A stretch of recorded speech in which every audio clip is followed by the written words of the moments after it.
দেন হ্যাঁ আই জাকা নাকা রে বসো। এই যে সভাপতি যাই না ব্যাগে ব্রেক করেন কই 1 লাখ না দিয়ে যাইতে পারবেন না তো বাবা মাগ না সভাপতি নারায় তাকবীর। হাফিজুর রহমান সিদ্দিকীর স্পেশাল কিছু আমল আছে যে আমলের কারণে আজকে তার মাহফিলে লক্ষাধিক মানুষের উপস্থিত হয়ে যায়। কথা ঠিক বলছি না বেঠিক বলছি? হ্যাঁ, হিংসা করে লাভ নাই রে ভাই, হিংসা করে কোনো লাভ নাই। হিংসা করবেন যারা পিছনে পড়বেন তারা। কথা ঠিক না বেঠিক? আমাদের মাকাম তৈরি করার জন্য একটা সিস্টেম আছে, সেই সিস্টেমটা কি জানেন? এই পর্যন্ত হাফিজুর রহমান সিদ্দিকীর আসতে অনেক খড় কুটা পোড়ায় আসতে হয়েছে, ইলিয়াস রহমান জিয়াদের এই পর্যন্ত আসতে অনেক খড় কুটা পোড়ায় আসতে হয়েছে।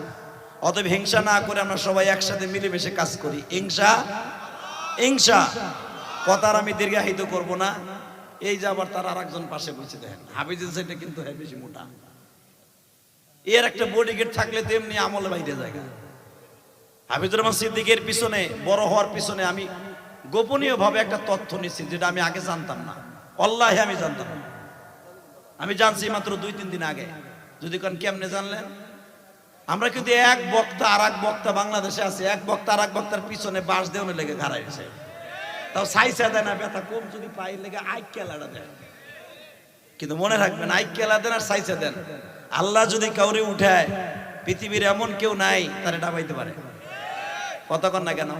তার জ্বলন্ত প্রমাণ আজকে রোজার 3টা 14 মাস সাক্ষী থাকবে। 1 ঘন্টার উপরে মুষলধার বৃষ্টি হয়েছে না, মিথ্যা কথা কইছি? এই বৃষ্টির মধ্যে যে আল্লাহর পাগল গুলা এখানে আসে, এই যে বাম পাশে পিছনে তাকালি পদ্মা, ওরে ভাই 4-5 মাইল পদ্মা সেওরা। আর লাস্টে তো গেছে আমার গোপালগঞ্জ শরীয়তপুর মাদারীপুর থুয়ে বরিশাল হ্যাঁ বাড়ির ধারে গেছে। এর ভিতরে বাড়িঘর নাই, এর ভিতরে বৃষ্টির ভিতরে এত মানুষ আসছেন হাফিজুর রহমান সিদ্দিকী ইলিয়াস রহমান জিয়াদের চেহারা দেখতে না, এই বৃষ্টির মধ্যে আসছেন একমাত্র মওলায় রেজায়ে মওলার জন্য।